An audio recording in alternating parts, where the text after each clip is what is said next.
안녕하세요. 저 오늘 사회를 맡게 된 이서현이라고 하고요. 오늘 신지원 선생님의 강연회가 있는데요. 오늘 본 행사는 갈무리 출판사와 다중지성의 정원의 공동 주최로 해서 마이너리티 코민의 출간 기념 저자 강연회입니다. 오늘 우선 이 자리에 참석해 주셔서 감사 인사를 드리고요.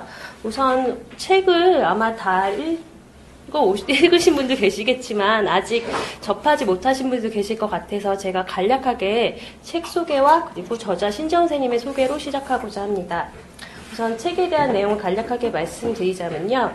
이 책은 2009년 가을부터 2015년 초까지 도쿄, 서울, 뉴욕의 길에서 만난 소수자 마을에 대한 이야기입니다. 일본의 강전, 반민권 활동, 우크라이나 미군기지 반대활동, 그 다음에 야수자들 공원 점거활동, 제1조선인 코민과 인종주의 차별, 그 다음에 3.11 이후의 기록들입니다. 이런 사건들은 한국의 사건들과도 연결이 되는데요. 그 구체적인 내용은 신지원 선생님과 함께 이제 더 얘기하도록 하고요. 오늘 강연을 해주시는 신지원 선생님의 양력을 간략하게 말씀드리자면, 우선 한국에서 한국 군대 연설 자담회 연구에서 박사학위를 받으셨고요. 그 다음에 일본 스다주쿠 대학과 니쇼카 무사시 대학에서 강의를 하고 계시며, 그 다음에 저서로는 오늘 강의를 해주신 마이너리티 코민과 그 다음에 그 외에 일제 식민지 시기 새로 읽기 등의 책이 있습니다. 그러면 오늘 이제 신지원 선생님 강의 시작하도록 하겠습니다. 네, 안녕하세요. 신지원입니다. 별로 홍보를 안 했는데 많이 와주셔서 되게 기쁘고요. 근데 제가 잘 안 보이실 수도 있을 것 같아서 이러도록 하겠습니다.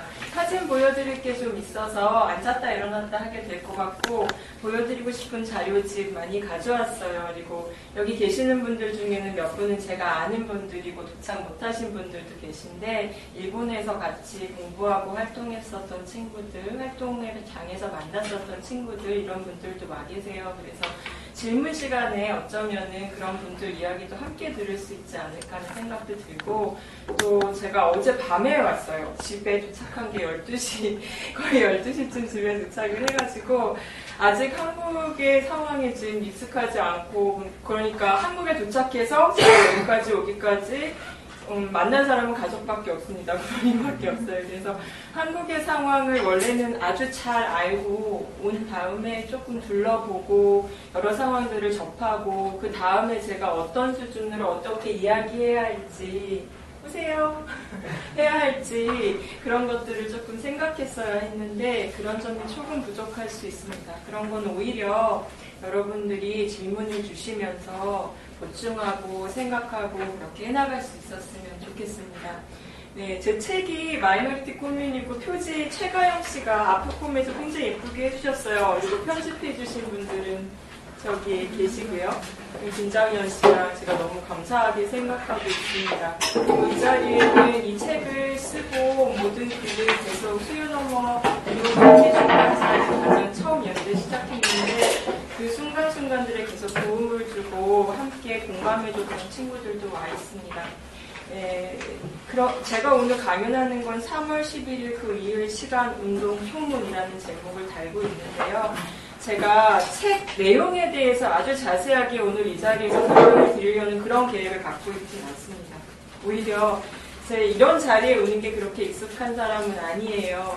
오히려 듣는 입장에 있는 경우가 굉장히 많았었고 그런 의미에서 제가 뭔가를 제 책에 대해서 다시 한번 얘기한다기보다는 어떻게 지금 이 상황을 함께 살아가는, 그리고 일본과 한국에서 두 공간을 생각하면서 살아가는, 그 공간만이 아니라 사실 이 안에는 미국 이야기도 있습니다. 동시에 제가 사실은 국가명을 빼고 쓰려고 굉장히 노력을 했어요. 이 책을 쓸 때.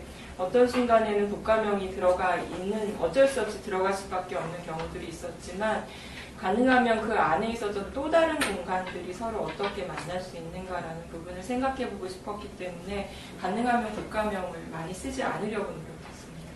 근데 그런 것들을 생각해보면 제가 어떤 이 책의 저자로서 이 자리에 서서 이 책의 내용을 다시 한번 여기서 반복하는 그런 것보다는 어느 시대에 어떤 공간에 있든지 간에 생길 수 있는 문제들을 공감하고 나누고, 지금 어떤 이야기를 다시 시작할 수 있는가. 그런 이야기를 할 수 있으면 좋겠고, 제가 오늘 이걸 함으로써 오히려 앞으로 어떤 글을 쓰고 어떤 공부를 하고 또 어떤 친구들과 무슨 일을 함께 할 수 있는지를 좀 생각할 수 있는 저한테는 그런 시간이 되기를 바라고 왔습니다. 그래서 1페이지부터 양면 목사라서 저랑 페이지가 조금 다르실 거예요. 근데 한 5페이지, 4페이지인가? 5페이지 정도까지가 책에 대한 소개입니다. 그 다음부터는 지금 이 책을 쓴 이후에 일어났었던 상황 속에서 어떤 내용을 공유할까. 특히 그것도 3.11 그 이후의 시간, 원래 제가 달고 싶었던 제목은 그 이후의 시간, 그러니까 3.11이라는 말을 뺄 시간이었습니다. 이 책의 가장 중요한 특징 중에 하나는 이렇게 목차를 열어보시면 알겠지만 일지 형식으로 되어 있어요. 그런 점에서는 이른바 달력이나 카렌더가 갖고 있는 그런 시간 감각을 그대로 따라간다라는 느낌이 드실 수도 있습니다. 근데 사실은 읽어보시면 알겠지만 매달 그런 상황들에 계속 공감하려고 노력했다라는 것을 보여주는 것이고 또 어떤 분명히 명확한 지금 우리가 함께 살고 있는 달력의 시간들이 이 안에 있습니다. 그렇지만 거기서 보여주려고 했었던 시간들은 다른 시간이었습니다. 그런 의미에서 3.1이라는 이 말이 사실은 일본의 재해를 설명하기에 가장 적절한 말은 아닙니다. 특히 그 이후의 시간에 대해서 오늘 이야기를 하려고 하고 있기 때문에 이 3.11이라는 그 날에 일어난 사건이 아니라 오히려 3월 12일에 있었던 원전 사고와 그 이후에 계속해서 악화되었던 아주 느린 재해들 그리고 아주 느린 죽음들, 계속되는 죽음들에 대해서도 이야기해야 한다고 생각합니다. 그런 점에서 이 제목은 어떤 의미에서는 사람들과 함께 공감하기 위한 제목이면서 동시에 그 공감 안에서 이질적인 것들을 느끼기 위한 제목이기도 합니다. 그런 점에서 오늘 제가 제 책에 대해서 얘기하지만 마치 제 책이 아닌 것처럼 놓고 이야기를 하고 그리고 그 안에서 어떤 이야기를 앞으로 함께 할 수 있을까 여기에 초점을 맞추겠습니다. 처음으로 제일 첫 부분에 꽃문의 사건성과 지속성 이렇게 해놨습니다. 저곳과 이곳이라고 했어요. 익숙하신 분들은 아마 이렇게 생각하실 거예요. 우리는 보통 너머나 어떤 것을 초월해 간다, 어떤 또 다른 세상 이런 것들을 이야기하지 않는가. 근데 왜 이 사람은 이곳과 저곳이라는 표현을 쓰는가. 저한테는 일단 구체적인 어떤 이곳, 저곳이라는 것이 필요했습니다. 근데 다시 말하면 이곳이라는 곳은 지속적인 삶이 계속되는 곳이어서 어떤 문제들 안에 깊이 들어가 있어서 그 문제들을 깊이 느끼는 곳이기도 하지만 동시에 너무나 익숙해서 그 문제들을 느낄 수 없게 되어버리는 그런 곳이기도 합니다. 저곳은 그것도 아주 굉장히 구체적인 장소들이지만 사실은 제가 있지 않은 곳이어서 그곳에 있는 문제들을 아주 깊숙이 느낄 수는 없지만 이곳에 있는 문제들을 통해서 저곳을 볼 때 또 보이지 않는 것들이 생기지만 그렇지만 다른 꿈을 꾸게 하는 장소일 수도 있고 또 다른 어떤 가능성들의 장소처럼 느껴지기도 합니다. 이 두 가지 것을 다시 말하자면 하나는 지속성의 장소고 다른 하나는 어떤 의미에서는 상상된 사건성의 장소라고도 할 수 있을 것 같습니다.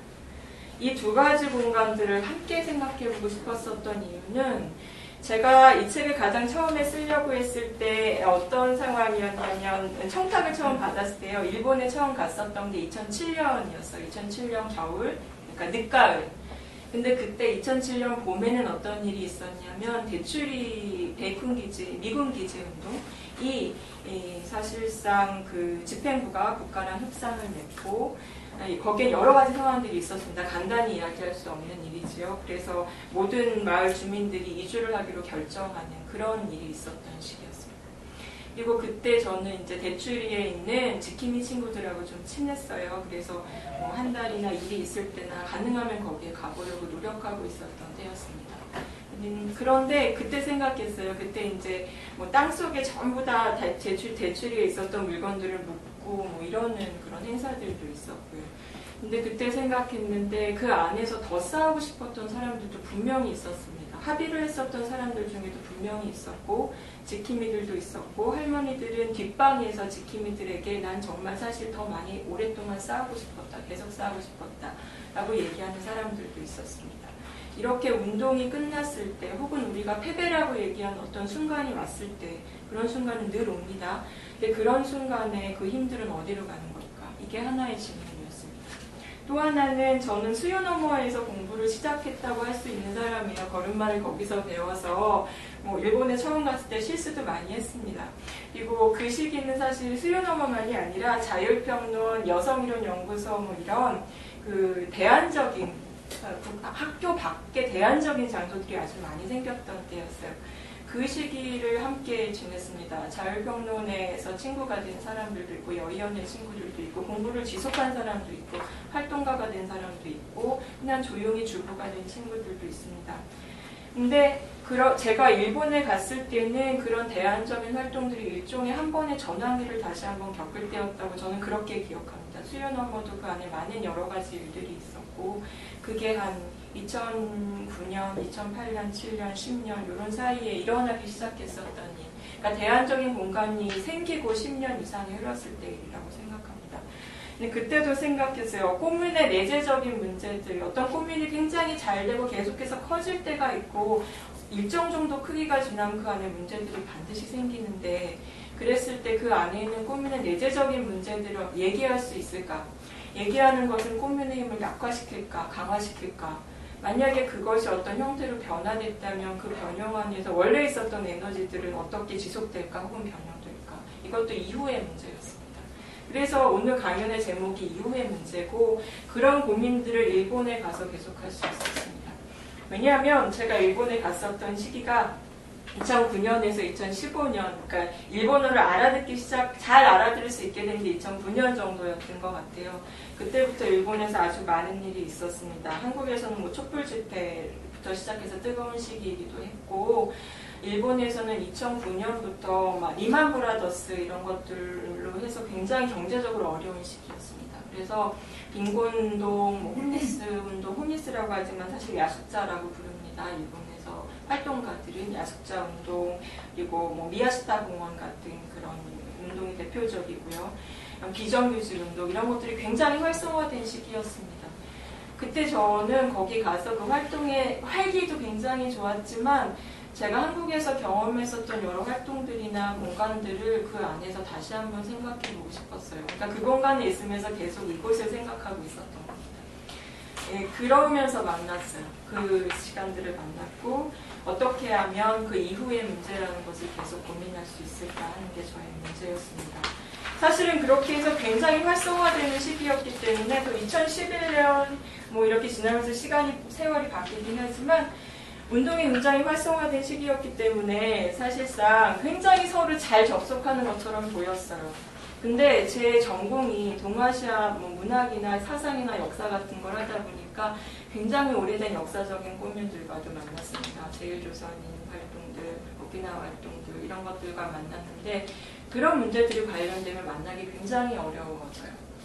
그래서 사실 그때 또 한 가지 생각했었던 건 사회주의 한국의 이른바 사회과학을 하는 사람들이 갖고 있었던 운동의 체험들이 왜 식민주의나 역사 연구를 하는 사람들과 접합할 수 없었을까? 사건성과 일상의 지속성은 어떻게 접합할 수 없었을까? 이런 말과 함께 동시에 아나키즘과 민족주의는 왜 공존할 수 없는 것일까? 이런 문제부터 시작해서 공유는 어떤 접촉의 순간에 드러나는 것 같지만 사실 일상적인 힘들이 없으면 불가능한 건데 그것은 왜 함께 공존하기가 그렇게 어려운 것일까? 공유의 연대와 그 내부의 지속적인 결속성이라는 것은 왜 함께 갈 수 없는 것일까? 정말 그럴까? 이런 생각들을 하게 됐습니다. 이런 문제들을 안고 이 문제가 좀 더 구체화되었던 것 그리고 이 책에서 보면 대충 한 3장 정도부터 시작하는 문제들인데요. 이게 뭐냐면 3월 11일에 있었던 일본의 재해 그리고 2014년 4월 16일에 있었던 세월호 그리고 2015년에 미국에 가서 봤었던 그 블랙들이 백인 경찰들에게 굉장히 계속해서 죽음을 당하는 우연히도 가는 곳마다 좀 그랬어요. 근데 이게 우연이 아니라 전 세계가 이렇게 연루되어 가고 있는 것 같다는 생각이 들어요. 어떻게 이렇게 제가 가는 곳마다 그것만 찾아다니며 사건이 있었겠어요. 그게 아니라 모든 세계가 지금 재해와 사건 속에 소용돌이 속에 있고 그 안에서 일어나는 운동들도 있다는 겁니다.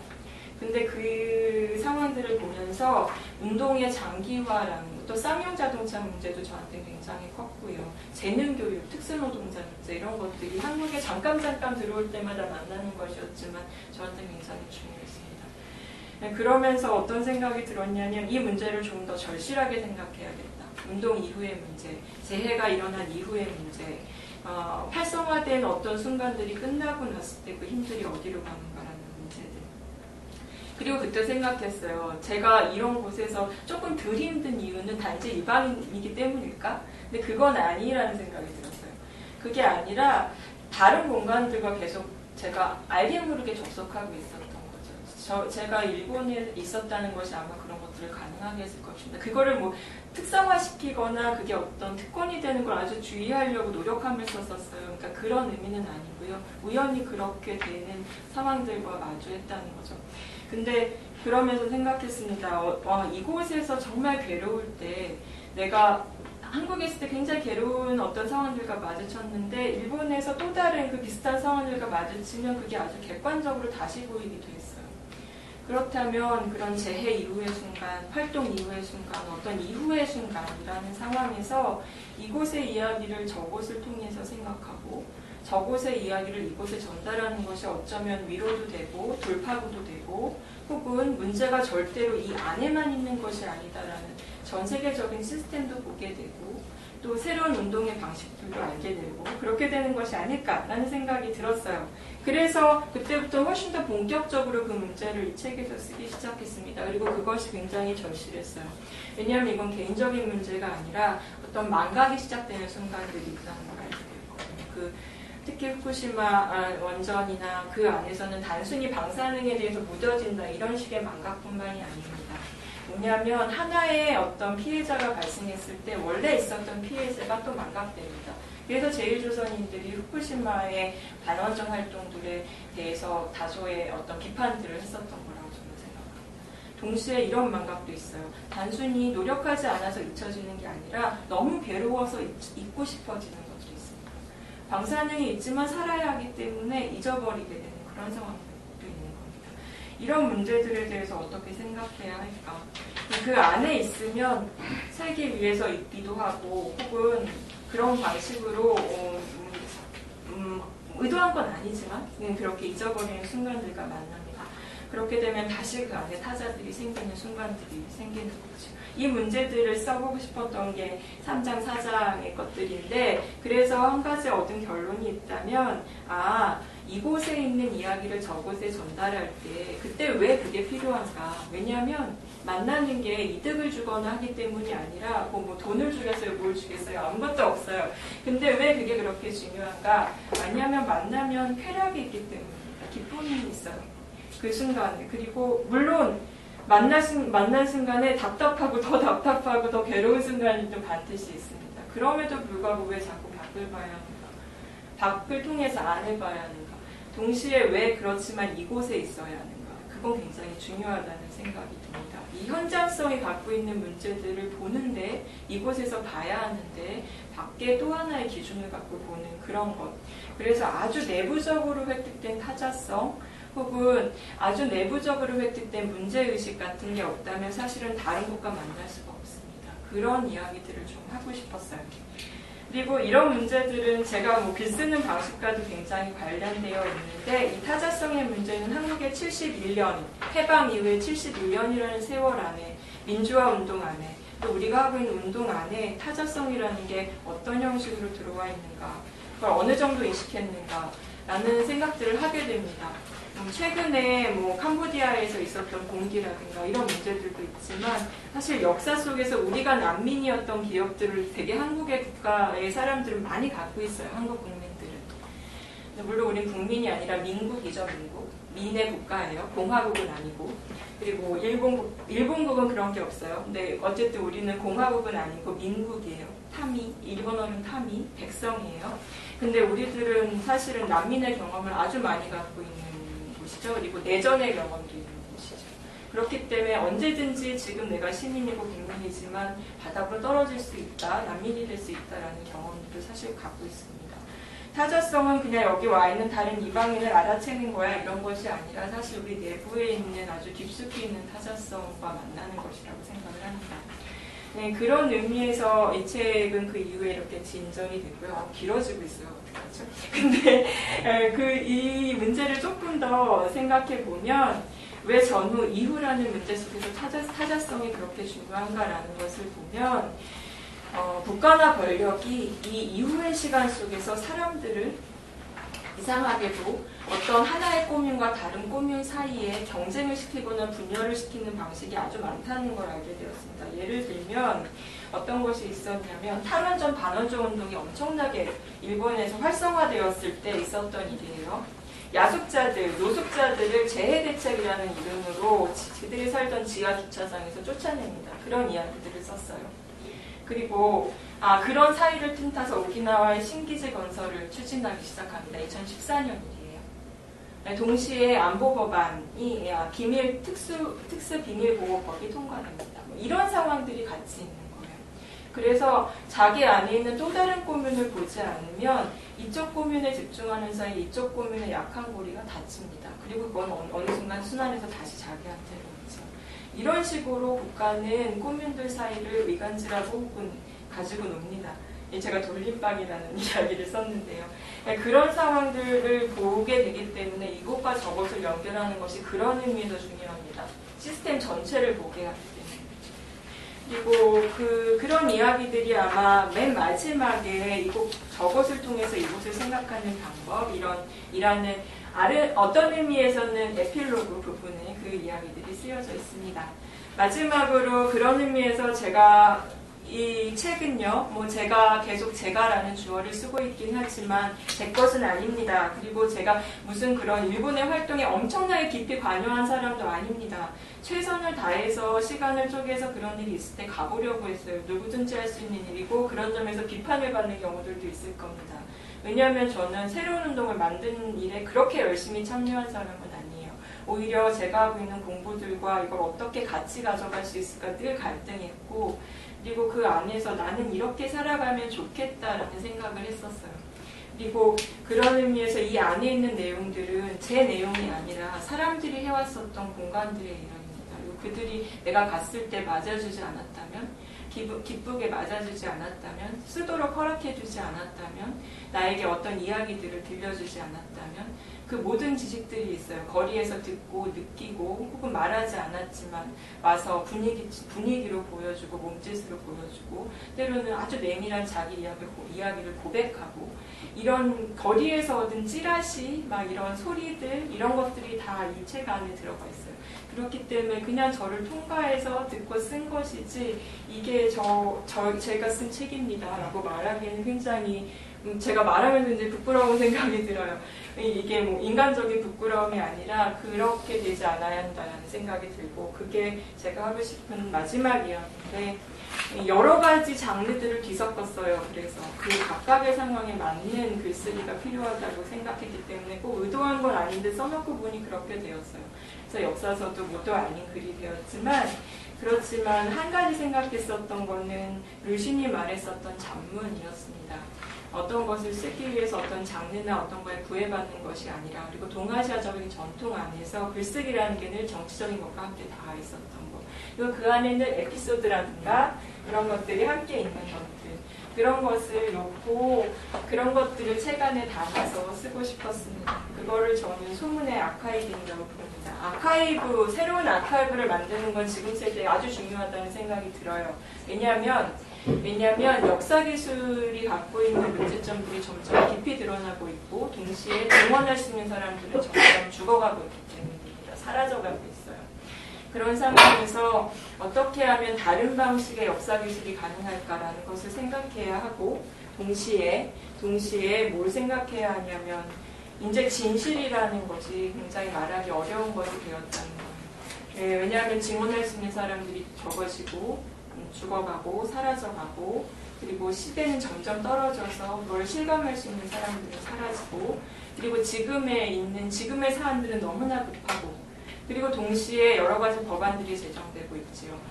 반테러법, 반테러 방지법, 특수 비밀보호 법안, 미국의 애국자법 이런 것들이 사실 다 연동하면서 어떤 식으로든지 사람들을 감염하고 있습니다. 그런 상황 안에서 어떤 매체에 어떤 글을 쓸 수 있을까 그리고 어떤 방식으로 교묘히 그런 것들을 혹은 즐겁게 벗어날 수 있을까 하는 것은 저에게도 굉장히 문제적인 일입니다. 여기까지가 제 책에 대한 설명이에요. 앞으로 남은 시간 동안 굉장히 좀 조금밖에 안 남은 한 30분 남은 것 같아요. 10분 뒤에 시작했으니까. 그동안 이런 것들을 가지고 지금의 상황을 어떻게 이야기할 수 있을까에 대해서 말씀드리겠습니다. 이제부터 조금 프린트를 참고할까 해요. 5페이지부터 좀 봐주시면 좋겠습니다. 그리고 제가 막 정신없이 이런 자료도 막 돌리고 막 이런 사진도 보여드리고 그럴 거예요. 그러니까 뭐 너무 조용하지 않으셔도 돼요. 막 넘겨보시고 그러셔도 괜찮습니다.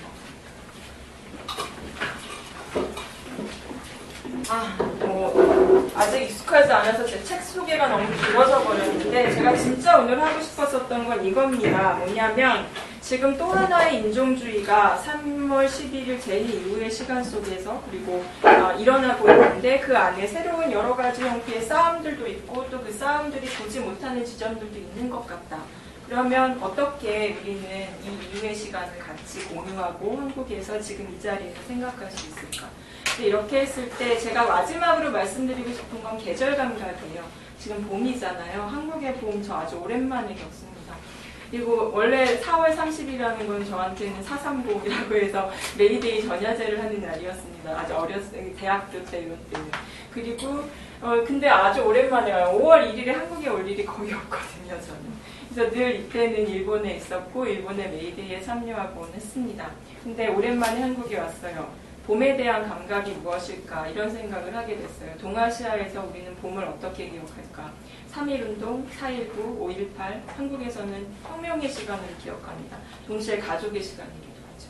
일본에서는 사쿠라가 피고 꽃 구경을 하러 가는 그런 시간입니다. 동시에 3월 11일이 있는 이후에 일본의 봄은 원전과 함께 기억되기 시작했습니다. 그의 꽃 구경이 없었죠. 4월 16일 세월호 이후에 한국의 봄은 다시 변했을지도 모르겠습니다. 4월 16일이 되면 사람들은 하루 종일 보았었던 느린 죽음을 기억합니다. 근데 이런 순간들이 있고 동시에 그 안에서 그 순간들을 다른 방식으로 바꿔내는 또 다른 혁명의 시간들도 있습니다. 어떻게 하면 또 다른 계절 감각을 가질까? 이 문제를 놓고 오늘 말씀을 드리려고 합니다. 특히 어떤 것들의 이후의 시간에 그리고 제가 이후라는 말을 하고 있는데 이 이후의 시간이 갖고 있는 감각도 끝날 때쯤 좀 바뀌었으면 좋겠습니다. 첫 번째로 보여드릴 건 이거예요. 이제부터 제가 좀 앉거나 서거나 막 이럴 겁니다. 그런데 제일 처음에 보여드릴 이거는 그냥 사진을 이렇게 보시면 돼요. 근데 이게 언제 있었던 거냐면 3월 26일에 올해 있었던 전국대회 집회입니다. 혹시 임마주 씨는 참여했었나요? 이때 없었나요?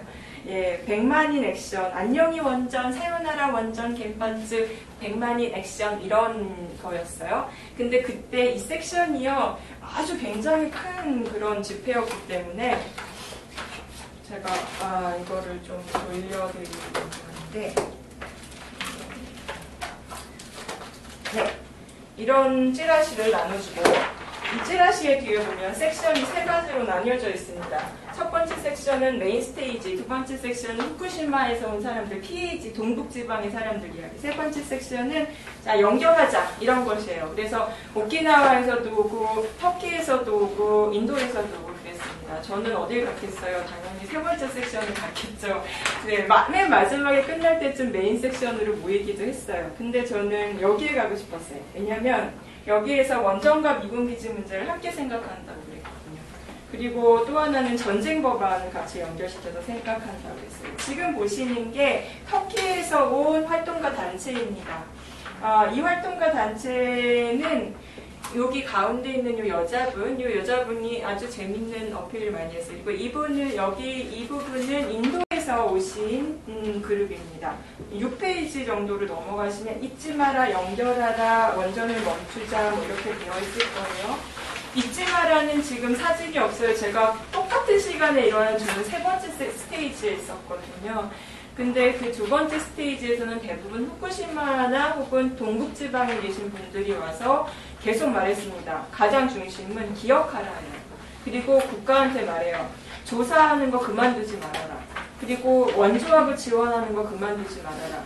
아직 원전으로 위험한 지역인데 왜 위험한 지역이다라는 걸 해제하고 동시에 지원을 끊고 그리고 다시 돌아가는, 그러니까 피난한 사람들에 대한 지원을 끊는다. 이런 문제 제기를 정말 많이 들었어요. 오며 가며 왔다 갔다 조금 하면서 두 번째 스테이지는 정말 잊지 마라였어요. 제대로 기억해라. 그리고 세 번째 스테이지는 연결하라였고, 여기가 지금 보시는 분들이 인도 반해군독 정국연합, 라리라 람파스, 제가 원래 이런 거 고유명사는 다시 한번 체크해서 가져오는데 시간이 없었어요. 일본어 발음 그대로예요. 이 사람들의 발언이 이랬어요. 일본인들의 활동이 우리에게 힘이 되었다. 인도 정국이 원전에 대해서 노라고 말할 수 있었다. 근데 인도에 원전을 수출하지 말아달라고 일본인들이 일본 정부에게 제발 말해달라. 당신들의 싸움이 우리들의 싸움이다. 다음으로 보는 요 사람들은 터키 신호 반원전 플랜, 요거는 그냥 재밌어서 제가 찍은 거고요. 이 사람들은 굉장히 활기가 있어서 제가 되게 좋았어요. 이 여자분이 어저께가 생일이었대요. 근데 이 생일날 여기 와서 연설하는 게 자기는 가장 큰 생일 선물인 것 같다. 막 이런 이야기를 했었어요. 이런 이야기를 했어요.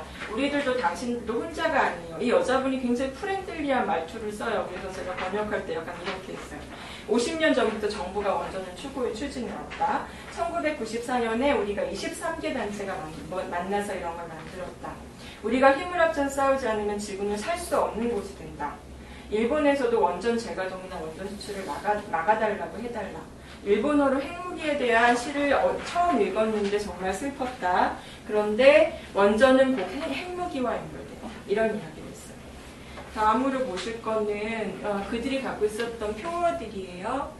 이 여자분 집회하는 내내 이거 한 다음에 행진을 했거든요. 그때에도 굉장히 활기차게 여기저기 돌아다니면서 제가 계속 쳐다보고 즐거워하고 있었어요. 이게 두 번째 섹션, 후쿠시마의 지방에서 온 분들의 섹션이었어요. 약간 기모노를 입고 참여하시고 이러는 분들도 있었는데 제가 그런 걸 보면 이렇게 몸이 일단 굳어요. 근데 한국에서도 왜 개량 한복 입고 운동에 참여하시는 분들 많이 계시잖아요. 그리고 그게 그렇게 나쁜 게 아니고 한국에서는 또 좋기도 한 적도 있었는데 일본에서는 그게 딱 제 몸이 딱 붙는 걸 보니까 다시 한번 생각해 봐야 되겠다. 그렇지만 한국의 전통과 일본의 역사는 굉장히 다르다라는 생각도 했습니다. 이거는 개인적으로 이런 것들을 만들어 오기도 하고 여러 사람들을 보여드리는 거예요. 그냥 이걸 일단 주목해 주세요. 이게 벨라루스 공화국, 이게 어떤 곳이냐면 체르노빌 사고가 있었던 바로 옆 마을이에요. 근데 체르노빌 사고가 있었던 그 마을은 프리피아티라는 곳인데 그 바로 옆에 있는 마을 이름이 벨라루스 공화국이에요. 원래 소련 치하에 있다가 91년에 독립했어요. 90년에 독립하겠다 선언을 발표했고 거기서 사람들이 와서 이야기했어요. 이런 이야기를 합니다. 봄과 여름이 가장 싫다. 아이들이 밖에서 놀고 싶어 하는데 그럴 수 없기 때문이다. 가족 중 누군가가 병에 날까 불안이 속된 삶이다. 우리가 다른 마을에 갈 권리를 빼앗겼다. 피해자이고 이주민이기 때문에 먼 나라 일본인의 기분들을 잘 안다. 살던 곳을 버리는 것은 얼마나 힘든가. 새로운 곳에서 삶을 시작하는 것에 고단함을 잘한다. 네, 이런 식으로 얘기했어요. 그리고 과거를 잊지 말고 이야기를 들어본다. 그리고 마지막으로 이런 이야기를 합니다. 우리의 생명을 우리의 연대의장을 통해서 해결해 가야 한다고 이야기를 해요.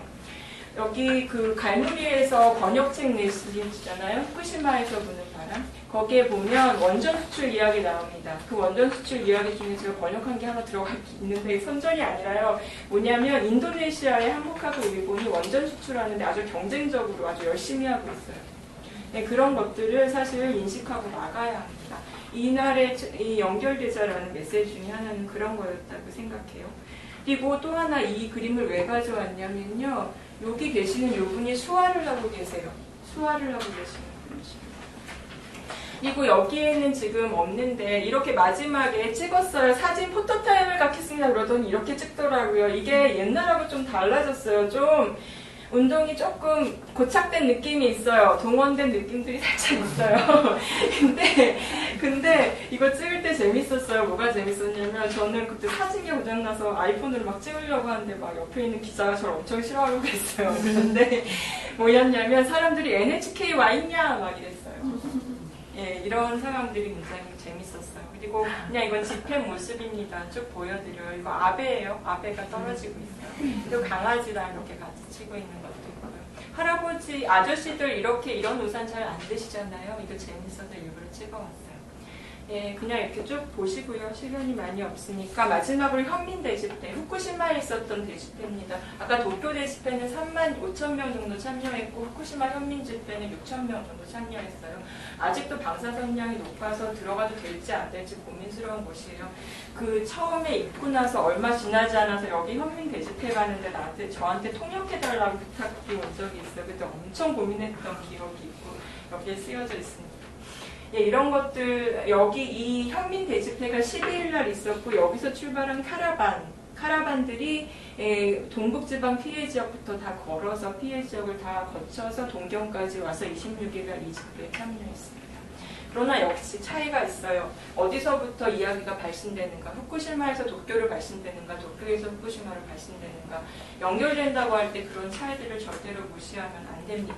그리고 아까 제가 여러 가지 상황들을 이야기했지만 이때 오키나와라든지 이런 것들을 함께 생각하고 싶었기 때문에 가져온 거예요. 근데 한 가지 더, 안보법안이 2014년 3월 29일에 사실상 결정되고 3월 1일에 법안이 되는데 그때 동시에 해노코의 신기지 건설, 미군 기지 건설을 위한 보링 조사, 그러니까 해저 지질 조사죠. 그게 동시에 시작되었어요.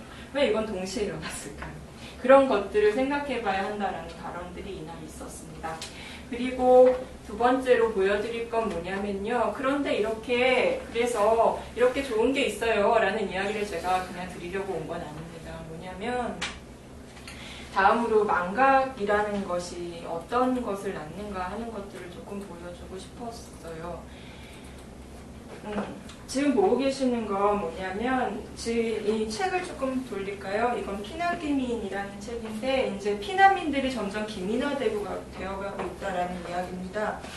네, 이거는 뭐냐면 아주 작은 소규모고, 그때는 이마즈 씨가 같이 있었던 기억이 나요. 제 친구예요. 근데 일본에서 비슷한 곳에 살았어요. 근데 이게 뭐냐면 이분은 후쿠시마에서 사시는 분이에요. 호타우 마츠라는 데 사시는 분인데 학교 앞에 있는 네라라는 아주 자그마한 가게에서 있었어요. 그래서 굉장히 마이너한 겁니다. 사실 제가 전달하는 게 거기에 있는 엄청난 큰 것만 전달하는 게 아니에요. 때때로 착각하실 수도 있어요. 이게 엄청난 건가. 그렇지 않아요. 아주 소규모였고요. 그 카페에서 그냥 노래와 시를 함께 했어요. 어떤 시냐? 이분은 아직도 방사선량이 많은 곳에 사는데 가족과 뿔뿔이 흩어져서 살아요. 아이들은 거기 살 수가 없으니까. 일주일에 한 편씩 시를 쓰신대요. 재해가 있고 나서부터 시를 쓸 수 있게 되셨대요. 그런데 그 시를 낭독하면서 같이 연주를 듣고 지금의 후쿠시마 상황들에 대해서 이야기를 듣는 겁니다. 이분은 보육원을 운영하세요. 후쿠시마에서는 안 되니까 조금 떨어진 곳에서 부뚜마개 집이라는 보육원을 운영하고 계십니다. 그 보육원에서 어떤 일을 하냐면 그래도 거기가 아직 방사선량이 많으니까 아이들을 데리고 마음껏 뛰어놀 수 있는 대로 아이들을 데리고 나오는 그런 활동을 하세요. 그러니까 며칠이라도, 하루라도. 근데 그럴 때 생기는 게 어떤 인종주의냐면 아이들이 오면 방사능이 옷에 묻어 있잖아요. 위험하잖아요. 그럼 옷 갈아입히고 놀려라. 목욕을 시키고 놀려라 이런 이야기를 듣는다는 거예요. 그렇지만 그게 현실이기 때문에 안 된다고 할 수도 없는 거예요. 왜냐하면 다른 어린애들하고 노니까요. 그러니까 이런 상황들이 있는 거지요. 이런 상황들을 잊으면 안 되고 동시에 어떤 망각이 일어나는 순간에는 이곳에서 어떤 일들이 일어나고 있는가를 잊어버리면 그런 말들을 아주 쉽게 해버린다. 그리고 그게 인종주의와 연결되어 버립니다. 새로운 인종주의가 생기고요.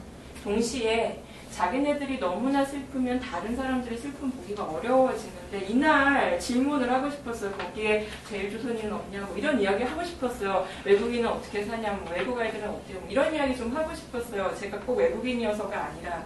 근데 참 하기 어려웠어요. 왜냐하면 시의 내용은 아주 좋은 내용들이지만 굉장히 가족이 같이 사는 것이 얼마나 좋은 것인가라는 이야기들도 사실 많이 들어있었어요. 물론 이런 이야기들이 우리들은 피폭자 누군가를 오염시킨다.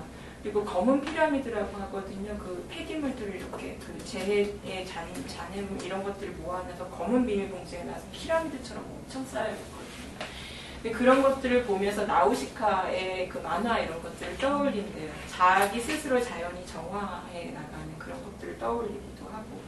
그런데 뭐 가족에 대한 그리움이 사실은 굉장히 많아요. 그리고 그게 가족에 대한 그리움인데 제가 나중에 그래서 한참 생각해봤어요. 이건 뭘까? 이 사람은 정말 가족주의를 제창한 걸까? 그렇게 쉽게 비판할 수 있어요. 근데 나중에 든 생각은 아니었다고 생각해요. 왜냐하면 이런 거예요. 아주 자연스러운 인간이 살아가야 하는데 필요한 것들에 대해서 얘기하는 측면도 분명히 같이 있어요. 꼭 그런 측면만 있다는 게 아니라 같이 있어요.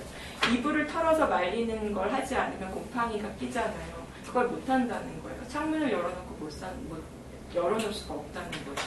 그런 이야기들이에요. 그리고 가족과 떨어져서 살 수 없다라고 이야기할 수도 있지만 동시에 그냥 자기가 좋은 사람과 함께 살고 싶은 건데 자기가 좋아해서 누군가를 안으면 누구를 오염시킨다는 거죠. 이런 문제들이에요.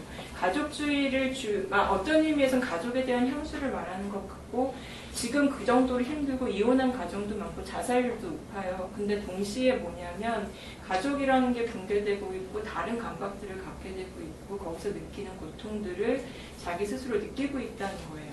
그리고 그걸 시로 쓰고 있고 이건 뭔가 다른 것들을 불러올 거다라는 생각도 저는 들어요. 이렇게 말하면 아마 비판하는 사람들도 있을 거예요. 지금 그 상황을 보지 않고 단순히 추상적으로 그렇게 얘기할 수 있느냐. 그리고 이분이 하셨던 얘기 중에 피난하지 않는 사람들에 대해서 비난하는 사람들이 가장 싫다. 그러니까 단순히 왜 거기에 있냐, 용기가 없어서 거기에 있냐, 왜 피난하지 않고 왜 사냐 그런 이야기를 하신대요. 할 수 없으니까 안 하는 거예요. 근데 그런 것들을 잊어버리면 그게 인종주의가 되고 헤이트 스피치가 됩니다. 그리고 그것들이 또 다른 망각들을 낳죠. 그곳에 원래 있었던 또 다른 화자들에 대한 생각들을 또 다시 가는 거죠. 이런 새로운 인종주의에 대해서 이야기하고 싶었어요. 그리고 또 하나, 주간 금요일 지금 굉장히 시간이 흘렀나요? 지금 얼마나 시간이 남았어요? 주간 킹요일 20분 남았어요? 주간 금요일이라는데 잡지에 제가 이걸 이렇게 돌리면 여기 이렇게 포스트잇이 붙어 있으니까 포스트잇에 제가 막 대충 갈겨 쓰긴 했지만 이렇게 보세요. 보시면 뭐가 좀 보이실 겁니다. 첫 번째로 보여드리고 싶었던 건 뭐냐면 그거예요. 지금 아까 말했듯이 권력이 이 순간들을 어떻게 이용하는가인데 PBC라는 아주 독성이 강한 물질이 있어요. 미군 기지에서 미군들이 사용하고 오키나와에 버리고 간 거예요. 미군한테 너네가 처리해라 그랬는데 안 하겠다고 했어요. 안 한다고 말하니까 일본 정부가 깨갱했어요. 그래서 그게 계속 오키나와에 있었어요. 근데 2013년부터 2014년 사이에 갑자기 그 물질을, 그 독성이 강한 물질을 이와테라는 후쿠시마에 있는 어떤 마을로 옮겼다라는 것이 최근 알려졌어요. 도대체 이건 왜 그랬는가? 왜 맹독성 물질을 오키나와에서 후쿠시마 이렇게 얘기해요. 8페이지에 그 기사 그대로 인용해 온 거예요.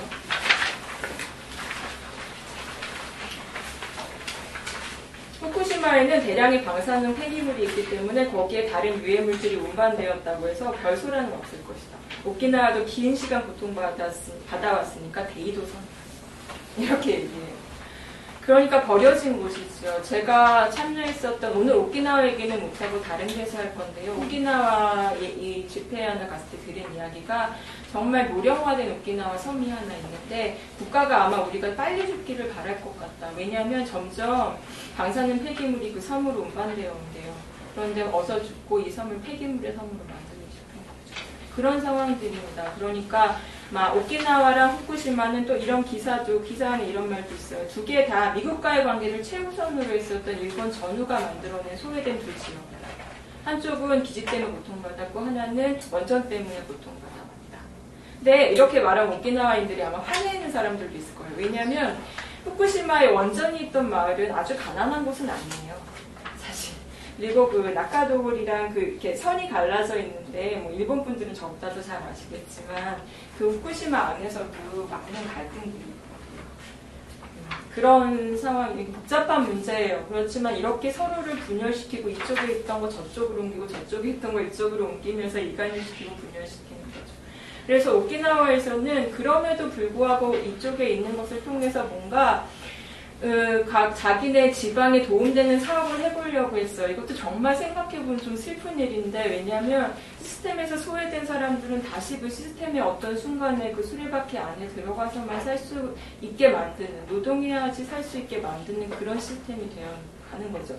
근데 동시에 그것도 못하게 한 거예요. 왜냐하면 그걸 어디에 그 사업을 입찰시킬까, 그 독성을 제거하는 그 공장을 두는 어디에 입찰시킬까, 이런 데서 또 국가에서 단합이 있었어요. 그래서 오키나와에서 후쿠시마로 옮긴 거죠. 왜냐하면 그게 덜 시끄러우니까.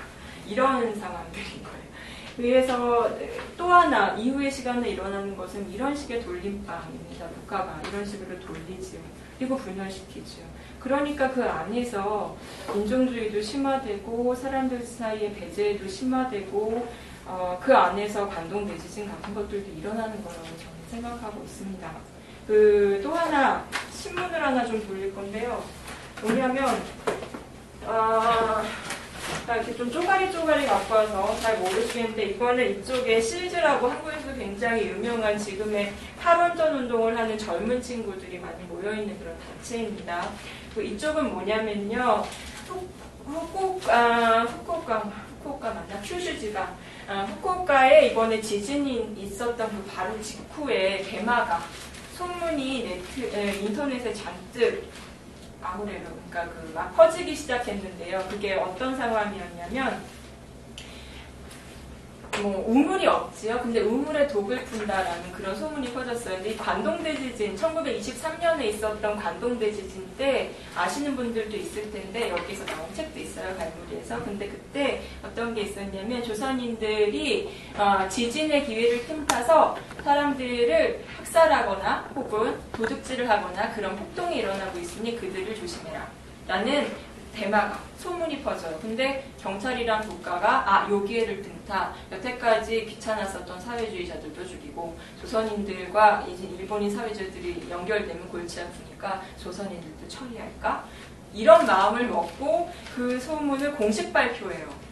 그래서 일본인들이 엄청나게 많은 한국인 조선인들을 죽이고 그 안에 중국인들도 죽었고요. 일본인 사회주의자들도 죽었어요. 그런 상황이 있었어요. 그때 그 소문 중에 하나가 우물에 독을 탄다였어요. 이게 같이 나왔어요. 4월 16일자예요. 하필이면 4월 16일이에요. 세월호에 있었던 그날이죠. 한번 보세요. 그런데 이런 상황을 제가 왜 말씀드리냐라고 하면 이런 식으로 뭐랄까 대마가 확 퍼지는 이후의 시기에, 그리고 그거는 권력이 그 소문들을 이용해서 사람들을 분열시킨다는 거예요. 그렇지만 단순한 문제는 아니죠. 왜 그 소문이 사람들 마음속에 들어갔는가 하는 문제는 굉장히 어려운 문제고 지금 간단히 말씀드릴 수는 없을 것 같아요. 어쨌든 사람들이 불안할 때 어떻게 변하는가라는 건 정말 간단히 말씀드릴 수가 없어요. 그리고 그걸 잘 봐야 해요. 근데 한 가지 말씀드릴 수 있는 건 가토나오키 씨 책에도 나오고, 이번에 이게 있었을 때 가토나오키 씨가 여기에 인터뷰하셨더라고요. 그 관동 지진에 대한 책을 쓰신 분이에요. 근데 그분이 뭐라 그러셨냐면, 이 순간을 잘 막아야 한다. 처음에 딱 그 공식 발표가 나거나 혹은 이런 소문이 딱 퍼지는 순간에 그 순간을 잘 포착해서 잘 막아야 한다라는 이야기를 했어요. 이런 순간들은 앞으로 언제든지 일어날 수 있기 때문에 그냥 말씀드렸는 거예요. 그리고 또 하나, 최근에 이후의 순간에서 일어나는 아주 특이한 또 하나의 최근에 좀 깨닫게 된 건데, 법과 선거를 통해서 뭔가 이 시기를 돌파해 보려는 흐름들이 굉장히 많아요. 뭐냐면 이거 안 가져왔나? 네, 없네요. 그냥 그 주간 금요일 제가 사진을 찍었는데 가져오는 걸 잊었어요. 주간 금요일을 보다 보시면 거기 이렇게 하얀색 옷을 입고 방사능 보호복 입고 있는 사진 보실 수 있을 거예요. 근데 그게 무슨 조사원, 국가 관리도 아니고 사람들도 아니고 재판관들이에요. 원래 검은 옷을 입고 있어야 하는 재판관들이 후쿠시마에 실제 조사를 하기 위해서 보호복을 입고 다 갔어요. 왜 이런 상황이 있는가? 어떤 상황이 있냐면요. 재판을 통해서 원전을 막는다. 이런 상황이 하나 있어요. 재판을 통해서 전쟁 법안을 되돌린다. 막겠다. 선거를 통해서 이거를 막아보겠다. 근데 이게 옛날 같으면 그냥 쉽게 비판받았을 거예요. 근데 이게 이렇게 단순하지가 않아요. 이번에 제가 조금 보니까 이게 단순하지 않아요. 왜냐하면 정말 신뢰가 하나가 있어요. 뭐냐면 그 탈원전 변호사단 전국 연락회 공동대표 이런 게 있어요. 되게 굉장히 훌륭하신 분들이라는 생각이 들었어요. 그 간사이 전력이 재가동한 후쿠이현에 있는 다카하마 원전이 있어요. 이게 원래 재가동을 하라고 재판소에서 판결을 냈어요. 근데 이게 부당하다라는 신청을 했고 소송을 걸었고 가처분 신청을 했는데 원전 중지하라라는 판결이 진짜로 나왔어요. 그래서 정말로 원전이 중지했거든요. 최근 일이에요. 그래서 사람들이 여기서 엄청난 희망을 갖고 이 공동대표에게 인터뷰를 한 게 그 기사에 지금 실려 있는 거예요.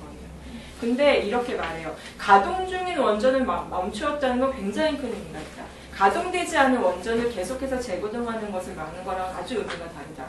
재가동되어진 원전을 멈췄다. 이건 큰 의미가 있다.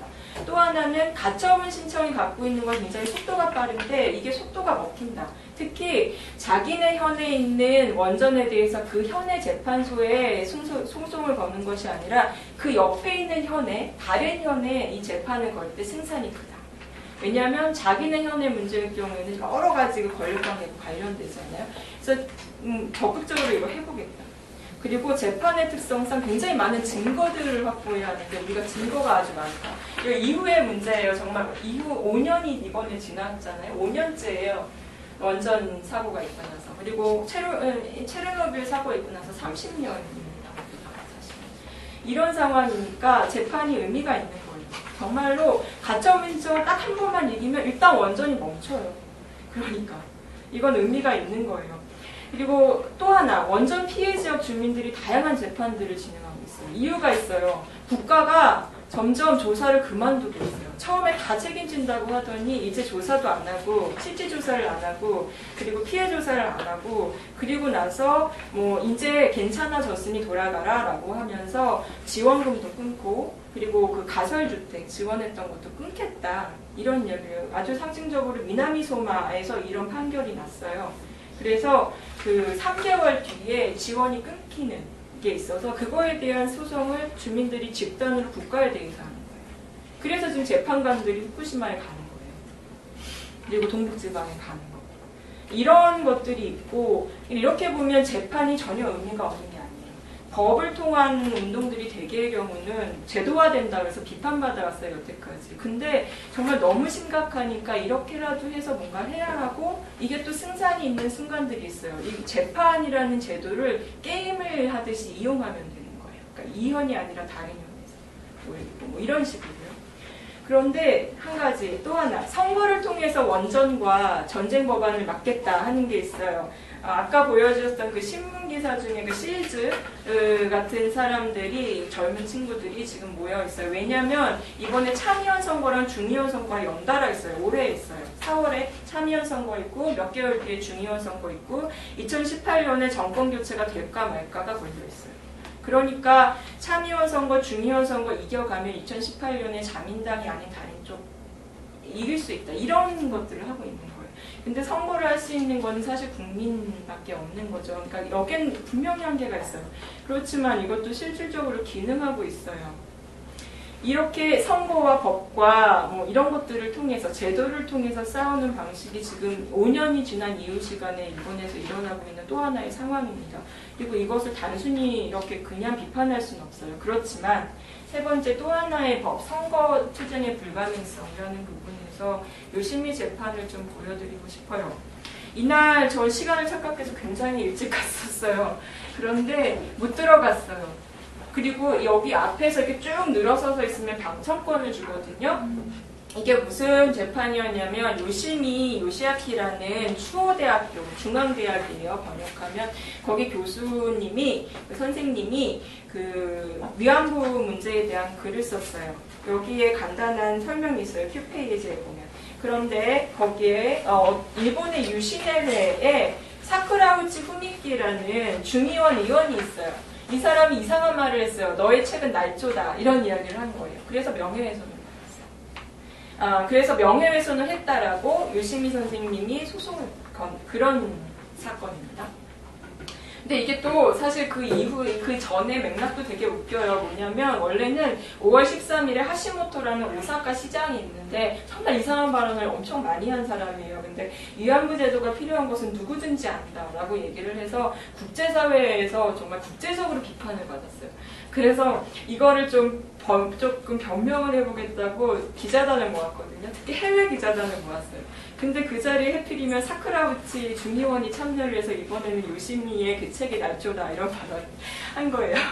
그래서 이게 이제 재판으로 간 건데, 근데 이 재판이 다들 이길 거라고 생각했어요. 그래서 저쪽 팀은 나중에 들은 질의응답식에 들은 이야기인데 저쪽의 변호단, 그러니까 우리 쪽이 아니라 저쪽의 변호단은 3명밖에 안 가 있었대요. 그 장례에서 질 거라고 생각했던 거죠. 그리고 끝나고 나면 대충 천하패와 만세 이런 걸 한대요. 근데 그런 것도 준비할 시간이 없었던 거죠. 근데 부당 판결을 받았어요. 이 명예훼손이 아니다 라는 판결을 받았어요. 여기에는 사실 기다리면서 느꼈었던 여러 가지 이야기도 좀 하고 싶은데 그냥 지나가겠습니다. 거기 1시간 동안 제가 1시간 일찍 갔기 때문에 거기서 1시간 반 기다리면서 여러 사람들을 만났거든요. 근데 이게 부당 판결이 났어요. 그리고 이렇게 인터뷰를 했어요. 그리고 이 지금 변호사가 어떤 상황인지 이야기를 해요. 왜 졌냐면 그 성노제 위안부가 성노예 제도였다 아니다에 대해서 재판이 옳다 그르다라는 판결을 낸 게 절대 아니에요. 문면만 가지고 담론 가지고 그냥 어떤 식으로 얘기를 했냐면 이 평가를 한 게 아니라 이 말이 정말로 날조인가 아닌가를 평가한 게 아니라 그냥 이게 날조다라는 말이 어떤 의견의 계시였지 그것이 정말 사실인가 아닌가에 대한 말이 아니었기 때문에 명예훼손에 해당되지 않는다. 그러니까 그런 식으로 이야기를 했어요. 부적절함이었고 그냥 부적절한 평가였을 뿐이지 어떤 판단이나 명예훼손이 아니다. 이렇게 피해갔어요. 그래서 부당 판결이 나온 거예요. 이길 수가 없었어요. 이 재판. 왜 그랬을까요? 먼저는 이겼는데 단순히 이렇게 비교할 수는 없지만 이게 끝나고 나서 친구 2명한테 이런 이야기를 들었어요. 그 장소에서 그러고 나서 이런 집회가 있었거든요. 변호사가 어떤 이야기가 있었고 판결문의 문제는 어떤 거고 이런 것들을 조목조목 설명해 줬습니다. 그때 사진이에요. 근데 제 친구 2명을 만났어요. 한 명이 이렇게 말했어요. 이것으로 일본의 법정에는 정의가 없다는 것이 증명되었네요. 법의 인정을 받기 위해서 이들이 이 재판을 걸었다고 저는 생각하지 않아요. 물론 그런 것도 있죠. 그런 면도 있어요. 그런 책도 나와 있고. 근데 플러스 뭐냐면 혹시 지더라도 이 법이 얼마나 잘못되었는가를 보여주는 또 다른 법을 통한 투쟁입니다. 이건 제 생각에는. 그리고 또 하나 한 친구는 이렇게 말했어요. 이건 완전히 헤이트 스피치네요. 라고 얘기했어요. 헤이트 스피치가 어떤 집안을 통해 가능한가 하는 것을 되게 잘 보여주는 거예요. 법의 제도, 권력 제도들이 뒤를 다 받쳐주고 있는 거죠. 그럴 때 헤이트 스피치가 가장 폭력적이 된다라는 생각을 하게 됐어요. 한국의 혐오 발언 굉장히 문제적이죠. 그리고 지금 세월호도 법과 관련해서 여러 가지 제정들을 하려고 하고 있어요. 그런 걸 할 때 뭘 고려하고 생각할 수 있을까 이런 거를 그냥 보면서 생각하게 돼요. 또 하나의 재판도 지금 진행 중이에요. 전부 이렇게 제휴조선이 위안부 이런 역사 문제와 관련된 그것들이 재판들이 너무 많아요. 이게 소송에 걸려서 전시를 못하고 바로 그 전시가 폐지되었고 그 이후에 오사카에서의 전시도 할 수 없었던 그 작가의 전시예요. 그냥 사진이 너무 좋아서 가져왔으니 잠깐 보세요. 특히 이런 사진 앞에서 이런 거를 전시하면 안 된다 하면 안 되죠. 아마 이걸 보고 무서웠을 겁니다. 이거를 봤을 때 사람들이 느끼는 그 정도나 감각들이 무서웠을 겁니다. 이런 것들은 보여지지 못하는 거죠. 제가 좋아하는 곳에 포스트잇을 붙여놨어요. 보실 분들. 이처럼 법을 통한 투쟁이라는 건 2가지 의미가 있어요. 정말 법을 게임처럼 갖고 노는 것. 또 하나는 법 그 자체가 얼마나 무기력한지를 아름다운 피고가 돼서 증명해내는 것. 그리고 동시에 혹시 이 싸움에 지더라도 계속해서 소송을 제기하는 그 자체가 역사가 된다는 것. 그래서 역사 투쟁이 이제는 뭐가 사실인가를 역사 교과서에 쓰는 게 아니라 이런 법적 투쟁이 되어가고 있어요. 근데 이 문제에 대해서 오늘은 깊이 말씀드릴 수가 없고 다음에 다른 곳에서 오키나와랑 관련해서 좀 말씀을 드리고 싶다고 생각하고 있어요. 또 하나, 선거를 통한 것은 어떤가? 가능성이 있어요. 한국에 이번에 선거 이겼지요. 굉장히 재밌었고 도쿄신문에 정말 이상하게 보도됐어요. 도쿄신문이 굉장히 진보적인데 그 점에 대해서는 정말 이해할 수가 없을 정도로 좀 그랬어요. 그래서 도쿄신문은 뭘 못 본 걸까? 이런 고민과 함께 한국의 선거가 이겼을 때 그건 또 무엇을 못 볼 수도 있는 것일까? 이런 생각도 하게 돼요. 그리고 오카이 사토시라는 제가 참 좋아하는 선생님인데 그 선생님이 어딘가에서 강연을 했었던 일부분을 제가 발췌해 왔어요. 그 강의문이 있어서 거기를 번역해 온 거예요. 그냥 읽을게요. 추상적인 말입니다만 평화란 늘 타자와의 평화입니다. 타자가 없으면 평화라는 개념 자체가 성립하지 않습니다. 그리고 타자에 한해서는 아무리 사이가 좋아도 최소한의 적대감을 나와의 사이에서 갖기 마련입니다. 이 나라는 말이 가타카나 표기가 돼 있어요. 한자로 표기가 되어 있는 게 아니라. 그것이 타자가 있다는 것의 정의입니다. 혹은 마찰이라고 바꿔 말할 수 있을지도 모릅니다. 이것이 없는 곳에는, 그러니까 마찰이 없는 곳에는 평화는 없다. 마찰이 있기 때문이야말로 평화는 항상 기쁨을 동반하는 것입니다. 그렇지만 안전은, 사람들이 추구하고 있는 게 혹시 안전이 아닌가라고 이제 묻고 있는 거죠. 안전은 만약 그것이 절대적인 안전이라고 하면 마찰도 없고 적대도 없는 것, 따라서 타자가 없는 것입니다. 타자와 어떻게 함께 공존할 수 있는가를 생각하는 것이 평화지, 일본 안의 평화를 지키기 위해서 선거를 이기고 일본 안의 평화를 보장하는 안전과는 다르다라는 말을 하고 있는 거죠. 마지막이에요. 그런데 이런 상황에서 그럼 어떻게 서로 연결될 수 있을까? 그냥 이거는 뭐 제가 어떤 결론을 말씀드리기보다는 몇 가지 예를 좀 그냥 보여드리고 싶었어요. 왜냐하면 저것을 통해서 이럴 때 이것을 말하는 게 그래서 어떤 의미가 있냐 말해봐라 라고 한다면 이런 것들이 있었어요. 아까 전에 말씀드렸던 그 공화국으로 독립했었던 체르노빌 영향을 받았었던 그 마을 이름이요. 저 외우지 못해요. 네, 마을 이름이 뭐였더라? 벨라루스 공화국. 이 벨라루스 공화국에 20년간 다니면서 그림 작업을 했었던 일본인이 있으세요. 그분의 그 그림책이 지금 이건데 그 전시회가 있어서 다녀왔어요. 그리고 이 그림을 이제 그냥 돌릴 테니까 보세요. 계속 이쪽으로만 돌리네. 근데 보세요. 근데 여기서도 보여드릴 거예요. 뭐냐면 이 마을이 왜 피해가 많았냐면요. 원래 그 원전 사고가 일어난 바로 옆마을인데 바람의 방향이 이 마을로 향했어요. 그래서 그 원전의 그 방사능이 다 이 마을로 왔고요. 그렇기 때문에 마을의 그 4분의 1 정도가 전부 다, 마을이 아니라 이 국가 전체의 4분의 1 정도가 오염지대예요. 그리고 이곳을 한 20년 동안 다니면서 그림을 그려왔었던 작가가 있어요. 굉장히 작은 곳인데 그 후르토라는 갤러리 후르토라는 곳에서 전시가 있었어요. 이런 그림들이요. 여기에 글을 같이 써놨어요. 이게 뭐냐면 보이지 않게 됐어요. 30년이 지났기 때문에 이제 마치 아무것도 없는 것처럼 됐어요. 심지어 관광지처럼 되어 있는 그런 것도 있대요. 그런데 뭐냐면 이거는 안 보이는 것들을 보이게 해요. 지금 그냥 보시면 사람들이 그냥 있는 것 같죠. 여기서 석탄대잖아요. 이 뗄감 때는 여기서부터 방사능이 나온다는 거. 그런 이야기들이 쓰여 있어요.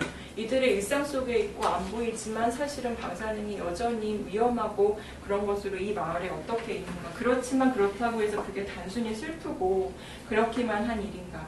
그렇지 않다는 거예요. 보이지 않는 것을 보이게 하는 거. 체르노빌의 이 그림 전시회를 보면 체르노빌에 보이지 않는 것들도 보이지만 후쿠시마에 그리고 지금 도쿄에 제가 살고 있는 곳에서도 계속 저선량으로 농축되고 있는 중일 거예요. 그런 것들이 보입니다.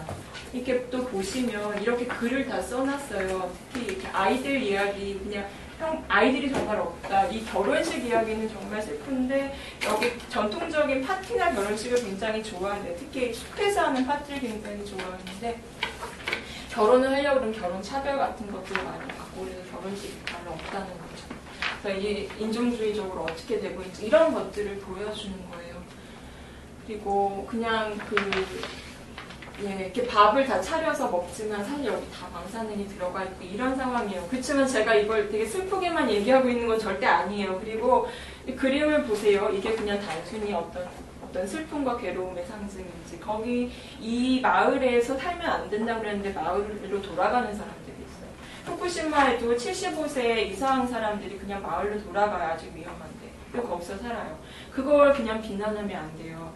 그리고 이렇게 연결시키면 좀 이상하게 들릴 수도 있지만 타이완 원주민들 식민지 시기에 그 사람들이 자꾸 이상한 짓을 하려고 하니까 그 마을에서 폭동 같은 걸 일으키고 하니까 산에서 다 쫓아내요. 이주시켜요. 다른 데로. 산으로 돌아가면 안 된다고 그러고 돌아가면 흉노라고 그러고 그래요.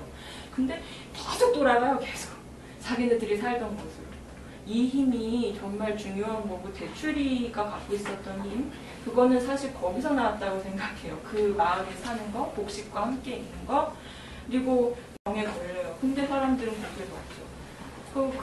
왜 그렇게 무식하게 그런 걸 하냐. 이렇게 단순히 말할 수 있는 게 아니라는 거예요. 언어가 없는 사람들이 몸으로 말할 때, 그리고 언어가 없는 사람들이 다른 우리가 듣기에는 이상한 언어를 말할 때 그 언어를 생각하고 해석해야 한다고 느껴요. 그런 거를 하고 싶었던 거라고 저는 생각하고. 그리고 근데 이 작품들이 굉장히 좋아서 제가 엽서들을 좀 가져왔는데 그냥 아까 좀 보여드리는 걸 잊었는데 아까 아이들을 데리고 나와서 활동하시는 분은 이런 그림을 그려요. 동물들, 거기에 있는 동물들, 후쿠시마에 남아있는 동물들. 그리고 이 작가분이 결국 암으로 돌아가셨어요. 그렇지만 20년 동안 이 작업을 해왔던 거고 이게 거기에 있었던 원전의 그림이에요. 아직도 방사능물 불이 나오고 있고 마치 거대한 생물처럼 변했어요. 이런 상황들이 있어요. 그렇지만 이 보이지 않는 걸 보이게 하고 그럼에도 그들이 거기서 살려고 노력하고 있는 그 상황을 어떻게 해석해야 하는가. 그리고 그곳을 통해서 이곳을 볼 때 무엇이 보이는가. 그건 그냥 질문입니다. 그리고 또 한 가지. 이 질문을 조금 바꿔볼게요. 5번으로 넘어갈게요. 이후의 시간이 이렇게 재해나 활동이 있었던 이후에만 온다고 저는 생각하죠. 어떤 의미에서는 태어나면서 평생을 그 이후의 시간 속에서 사는 사람들이 있다고 생각해요. 예를 들면 야숙자 추방 같은 거, 홈리스 추방 같은 경우는 계속 일어나요. 그런데 계속 일어나는데 또 계속 싸워요. 그리고 어떻게 그렇게 계속 또 살아가요. 그런 것들. 그리고 오키나와 늘 전쟁 중이에요. 오키나와는 늘 전쟁 중이에요. 그 영화도 이번에 만들어졌어요. 그리고 또 하나, 위안부 할머니들의 삶. 그들의 삶은 그 한순간이 있었기 때문에 그 이후는 다 이후가 돼버렸어요. 그 이후로밖에 얘기할 수 없는 삶이 되었어요. 세월호가 있었던 이후에 그들의 삶은 그 이후로밖에 얘기할 수 없을 거예요. 4.16이 있었을 4.16 학번 뭐 이런 식의 이야기들이 나오죠. 그러니까 이후의 시간이라는 것은 굉장히 또 지속적인 시간이기도 해요. 어떤 한순간이라고 우리들은 얘기하기 어려워. 굉장히 다양한 특질들을 가져요. 이걸 어떻게 지속할 수 있는가. 잘 모르겠어요. 근데 한 가지 그냥 연날리기, 야숙자들이 연날리기를 했어요. 그래서 놀러 갔었어요. 새해 뭐 갈 곳 없어서 주로 옆에 놀러 가요. 근데 이때 뭘 느꼈냐면 또 쫓겨났거든요. 이번에 메이지 공원에서. 그리고 지금 굉장히 상황이 사실은 심각해요. 그리고 26일인가에 B상이라는 사람이 또 체포도 당했어요. 그리고 지금 가처분 신청이 걸려 있어서 원전에서는 가처분 신청의 속도가 굉장히 도움이 되었지만 야숙자들이 살고 있는 공원에 가처분 신청이 한번 걸려버리면 그냥 추방당하는 게 진행이 돼버리는 거예요. 그래서 법이 이렇게 나쁜 상황으로 또 갈 수도 있는 거예요. 그런 상황에 지금 있어요. 근데 연날리기가 있었어요. 올림픽 반대. 왜 이런 상황이 일어나냐면요. 2020년에 일본에서 올림픽 있잖아요. 올림픽이 있기 때문에 공원에 있는 사람들을 내쫓고 신국립 경기장을 만들려고 해요. 그리고 그것을 하는 것이 JSC라는 일본의 스포츠 센터 연합인가 뭐 그런 일본 스포츠 진흥센터 여기가 중심이 돼서 그걸 하고 있어요. 근데 이 연날리기 하는 날 가봤어요. 뭐 여러 가지 예들이 있는데 딱 하나만 얘기할 거예요. 이 사람도 굉장히 재밌는 분인데 요거를 만들었던 분이 타이완 출신인데 영어밖에 못해요. 일본어를 못해요. 그리고 야숙자예요. 근데 이분이 굉장히 예술적인 감각이 있어요. 지금은 별론데 굉장히 멋있게 이걸 완성했어요. 근데 너무 완벽주의자예요. 이 사람의 완벽한 예술주의는 정말 너무 대단하다는 생각이 들 정도예요. 이걸 뭐라고 얘기할 수 있을까요? 그곳에 이 사람이 살게 됐었던 건 또 뭘까요? 그리고 그를 또 쫓아내겠다고 한다는 이 상황에서 이걸 제가 전달함으로써 어떤 효과가 있을까요? 또 하나는 이 연은 엄청나게 크고 무거운 연이었어요. 아까 보여드렸던 이렇게 쬐끄만 연들도 있어요. 비닐로 만든 거. 근데 그런 게 아니라 이렇게 엄청나게 크고 무거운 연들이 있어요. 근데 이걸 날려보겠다고. 이게 분명히 날 거라고. 이게 이 파란색이 그 야숙자들이 그 사는 텐트거든요. 근데 이걸 날려보겠다고 노력을 하고 계시는 거예요. 특히 이 앞에 있는 이 여자분 굉장히 열심히 활동하시는 분이거든요. 이렇게 달려서 날려보겠다고. 근데 그러면서 막 여러 가지 이야기들이 재밌었어요. 더 높게, 더 빨리, 막 이렇게 사람들이 얘기를 하니까 그거는 올림픽 표어잖아. 막 이렇게 얘기를 하고. 우리의 컨셉은 어디로 간 거야? 막 이런 이야기를 하고. 그런데 이렇게 하면서 올림픽의 컨셉이었던 더 높이, 더 빨리라는 말이 바뀌는 거죠. 불가능한 연을 날리는 것으로. 그리고 이렇게 추방당한 공간에서 이런 순간들을 갖는 모습. 이게 뭘까? 이게 또 다른 계절의 감각, 또 다른 시간의 감각은 아닐까라는 생각을 좀 했습니다. 그래서 다시 말씀드리면 어떤 시간의 이후라는 시간은 어떤 한 순간도 아니고, 그리고 그런 의미에서 어떤 한 순간도 아닌 동시에 또 지속성을 갖고만 있는 것도 아니지만 동시에 어떤 순간의 이전입니다. 어떤 사건, 어떤 재해 이전이기도 합니다. 이 순환 속에 우리가 있는 거죠. 그리고 제가 오늘 만약에 드린 여러 가지 상황들이 세월호의 이후라든가 자신들이 지금 살아가고 있는 여러 문제들의 어떤 이후의 시간 속에서 그 이후의 시간이 갖고 있는 괴로움이나 이런 것들만이 아니라 또 다른 시간들을 발견하는, 또 다른 계절 감각을 발견하는 것이 된다면 좋겠고, 이후가 또 다른 것의 이전일 수 있다는 것, 그게 어쩌면 어떤 공감의 순간들을 낳을 수도 있지 않을까라는 생각도 하게 됩니다. 길어졌습니다. 끝내겠습니다.